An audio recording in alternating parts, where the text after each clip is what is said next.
मैंने एक ज़मीन कोटवा में ख़रीदी थी, जिसमें मैंने मकान भी बनवाया और उस मकान को कब्जा करने के लिए रिंकू सिंह पटेल उर्फ गजपति और उसके कुछ साथियों द्वारा हमारा मकान रातों रात ज़बरदस्ती वहाँ से जेसीबी द्वारा गायब करा दिया गया और मलबा भी गायब कर दिए।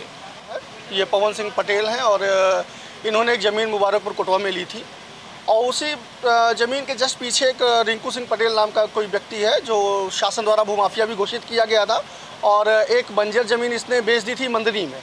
उसमें शासन द्वारा उस ज़मीन पे जो भी बाउंड्री वाल जो भी प्लॉटिंग का कार्य किया गया था अवैध, उसका ध्वस्तीकरण भी कराया गया था और ये लिस्टेड माफिया है। और इसने चूँकि जहाँ पे इसकी प्लॉटिंग है उसका इनका मकान उसके बीच में आ रहा है, तो उसने किया गया कि रात इनके न रहने पे फ़ायदा उठाया और रातों रात बुलडोज़र लगा के पूरा मकान ध्वस्त करा के पूरे मलबे को रातों रात गायब करा दिया। अब उसके संबंध में फिर यहाँ पे आज इनके द्वारा एसडीएम साहब को एप्लीकेशन दिया गया और हमारी उनसे रिक्वेस्ट भी है कि सीमांकन करा लिया जाए और अगर इनकी ज़मीन आती है और अगर वो गलत होता है तो उसके विरुद्ध उचित कानूनी जो भी कार्यवाही बनती हो वो की जाए। और ये शासन द्वारा घोषित भूमाफिया है।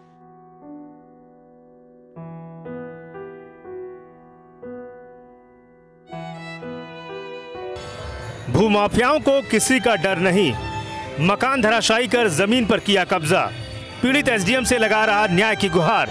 प्रयागराज में भूमाफियाओं के हौसले इस कदर बुलंद हैं कि प्रदेश की योगी सरकार ने जहां भूमाफियाओं के ऊपर नकेल कसने का काम किया है, तो वहीं प्रयागराज में भूमाफियाओं को किसी का डर नहीं। पूरा मामला पवन सिंह पटेल नामक पीड़ित का है, जिसने मौज मुबारकपुर कोटवा तहसील सदर प्रयागराज में एक जमीन का बैनामा कराया था और बैनामा कराकर उसमें मकान बनाकर रह रहा था। पीड़ित पवन का आरोप है कि रात में भूमाफियाओं द्वारा जेसीबी चलवा कर मकान को गिरा दिया गया और जमीन को समतल कराकर कब्जा कर लिया गया, जहां अभी तक कोई कार्रवाई नहीं हुई। आज पीड़ित ने एसडीएम से मुलाकात कर घटना की जानकारी दिलाई और न्याय की गुहार लगाई है। पीड़ित ये भी आरोप लगा रहा है कि भूमाफियाओं ने मकान का संपूर्ण मलबा भी फेंकवा दिया और योगीराज में ऐसे भूमाफिया अभी तक घूम रहे हैं। अपने आशियाने को दोबारा पाने की तलाश में पीड़ित दर दर को भटक रहा है, जहां प्रयागराज में उसकी कोई सुनने वाला नहीं। ऐसे में पीड़ित न्याय की उम्मीद लेकर अधिकारियों के चौखट पर माथा टेकने को मजबूर होना पड़ रहा है। सुपर प्रयाग न्यूज उत्तर प्रदेश उत्तराखंड के लिए प्रयागराज से ब्यूरो रिपोर्ट।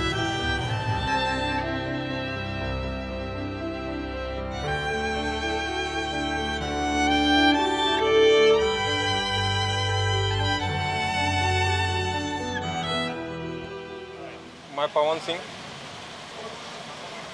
मैंने एक ज़मीन कोटवा में ख़रीदी थी, जिसमें मैंने मकान भी बनवाया और उस मकान को कब्जा करने के लिए रिंकू सिंह पटेल उर्फ गजपति और उसके कुछ साथियों द्वारा हमारा मकान रातों रात ज़बरदस्ती वहाँ से जेसीबी द्वारा गायब करा दिया गया और मलबा भी गायब कर दिए। उसके बाद हमने यहाँ के एसडीएम साहब से अपने न्याय के लिए गुहार लगाई। एसडीएम साहब, उप जिलाधिकारी साहब के यहाँ। नाम बताइए अपना। पवन सिंह पटेल जुड़ा हुआ है। ये पवन सिंह पटेल हैं और इन्होंने एक ज़मीन मुबारकपुर कोटवा में ली थी और उसी ज़मीन के जस्ट पीछे एक रिंकू सिंह पटेल नाम का कोई व्यक्ति है जो शासन द्वारा भूमाफिया भी घोषित किया गया था और एक बंजर ज़मीन इसने बेच दी थी मंदिरी में। उसमें शासन द्वारा उस ज़मीन पे जो भी बाउंड्री वाल जो भी प्लॉटिंग का कार्य किया गया था अवैध, उसका ध्वस्तीकरण भी कराया गया था और ये लिस्टेड माफिया है।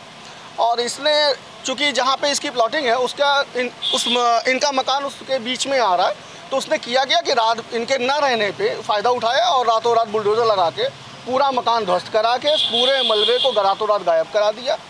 अब उसके संबंध में फिर यहाँ पे आज इनके द्वारा एसडीएम साहब को एप्लीकेशन दिया गया और हमारी उनसे रिक्वेस्ट भी है कि सीमांकन करा लिया जाए और अगर इनकी ज़मीन आती है और अगर वो गलत होता है तो उसके विरुद्ध उचित कानूनी जो भी कार्यवाही बनती हो वो की जाए। और ये शासन द्वारा घोषित भूमाफिया है और अभी तक कैसे बचा रह गया है योगी राज में, ये थोड़ा सोचने का विषय है और मेरा निवेदन यही है कि जो हो इनके साथ न्याय किया जाए।